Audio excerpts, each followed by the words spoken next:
James William Ogbagidi, bonjour.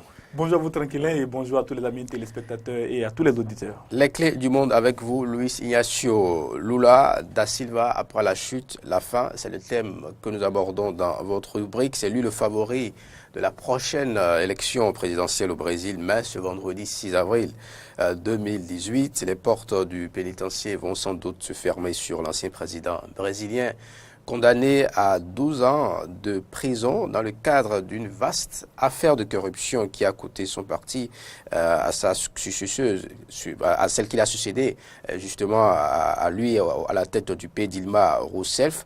Lula est prié de se rendre lui-même à la justice avant 22 heures. Qu'a-t-il fait, Lula, pour subir une si lourde condamnation? Merci à vous, tranquillin. Luis Ignacio Lula da Silva, président, il y a quelques années encore, du Brésil, icône de la gauche brésilienne, l'ancien métallurgiste, fondateur du Parti des travailleurs, est devenu président du Brésil, qui a donc connu un parcours merveilleux, un parcours fulgurant, et aujourd'hui devenu vraiment la bête noire, entre guillemets, de la justice brésilienne, qui a décidé de, entre guillemets, encore une fois, de le passer à l'ombre parce que Luis Ignacio Lula da Silva est accusé de corruption. Et ce vaste scandale de corruption a été révélé quand la justice brésilienne a décidé d'enquêter sur les pratiques de la société pétrolière du Brésil, la société Petrobras, qui, pendant de nombreuses années, par plusieurs de ses filières, finançait les partis politiques, que ce soit de droite comme de gauche, finançait les hommes politiques pour bénéficier de vastes marchés, dans plusieurs domaines, le domaine de l'immobilier notamment.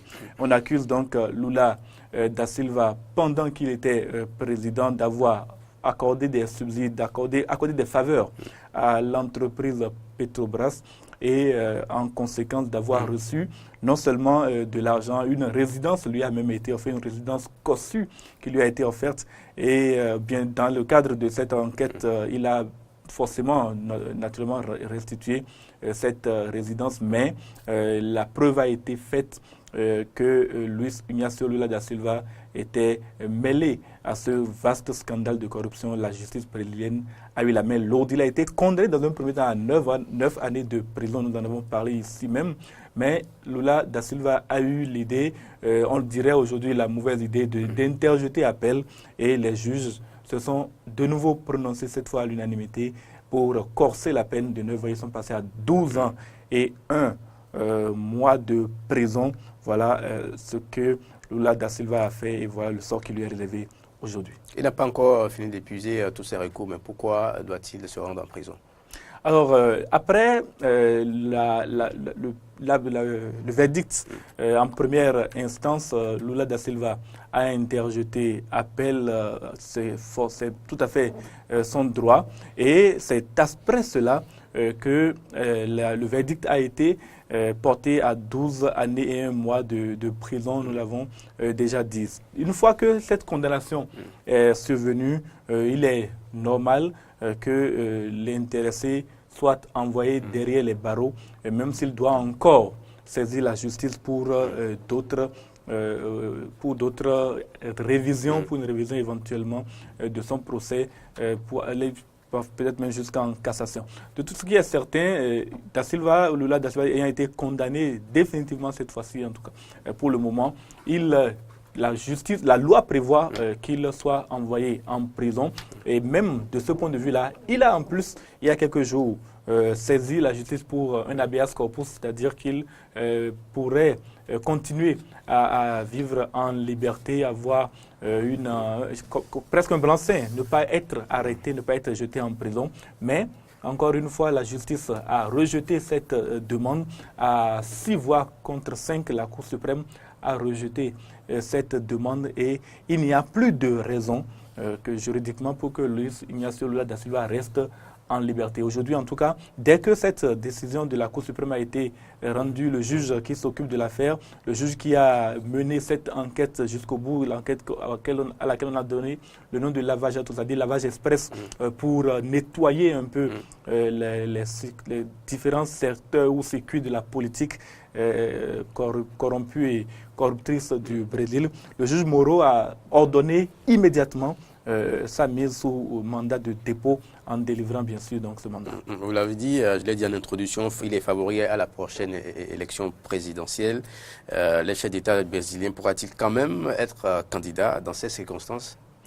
La loi ne lui permet pas, après une condamnation en deuxième instance, d'être candidat. Il ne pourra pas, dans les circonstances actuelles en tout cas, être candidat, surtout s'il va en prison. Et pourtant, il est donné largement favori. Premier de tous les sondages, très largement devant l'actuel président Michel Temer, très largement devant les autres personnalités politiques pressenties ou déjà candidates pour cette élection présidentielle.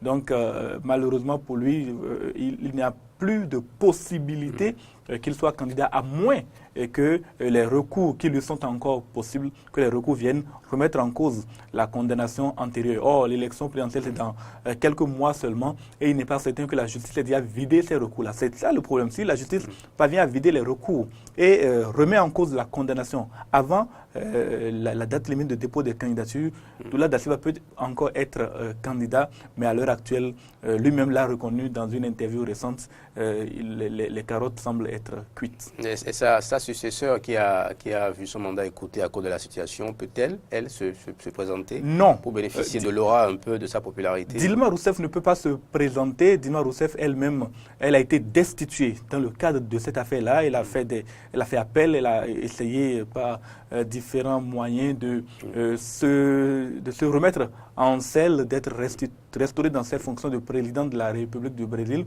Non, ça n'a pas été possible pour elle. Il faudra qu'elle passe également en jugement et que la justice décide si elle est coupable ou non, avant maintenant qu'elle puisse de nouveau se présenter à une élection. Donc elle est disqualifiée. Luis Inacio Lula da Silva est pratiquement disqualifié lui aussi. Il faudra peut-être pour le Parti des travailleurs trouver un autre candidat pour récupérer cette aura de Lula qui plane sur le pays aujourd'hui. Et les réactions après la décision du juge, oui, les partisans notamment surtout de condamner?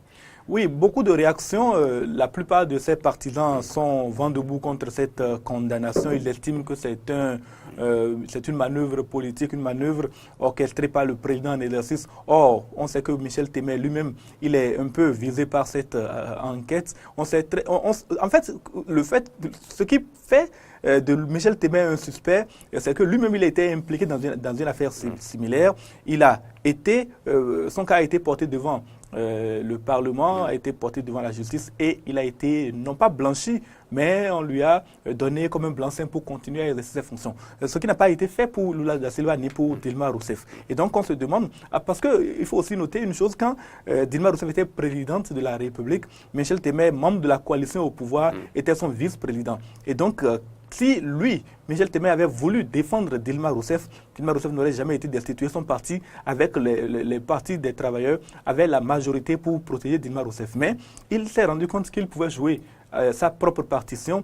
Il a choisi de s'allier à un autre parti pour destituer Dilma Rousseff. Il a bénéficié de cette aura et les députés, quand il s'est agi de se prononcer sur son propre sort, lui ont encore fait confiance. Et c'est pour cette raison qu'on se demande s'il n'est pas un peu impliqué dans ce qui est en train d'arriver à Lula da Silva, puisque ça lui ouvre un peu le champ pour être candidat à sa propre succession et éventuellement se faire élire si Lula ne trouve pas un bon successeur, en tout cas un bon dauphin pour le contrer. En 30 secondes, peut-on conclure que c'est la fin du parcours politique de Lula da Silva? À moins qu'il y ait des rebondissements lors des derniers recours qui lui restent, je pense que les dés sont jetés, son avenir, à son 12 ans, il faut le reconnaître, à son 12 ans, son avenir est désormais compromis. S'il doit aller en prison pour 12 années, il sortirait à 84 ans. Je pense que politiquement, c'est terminé. Merci à vous. James William Bagui.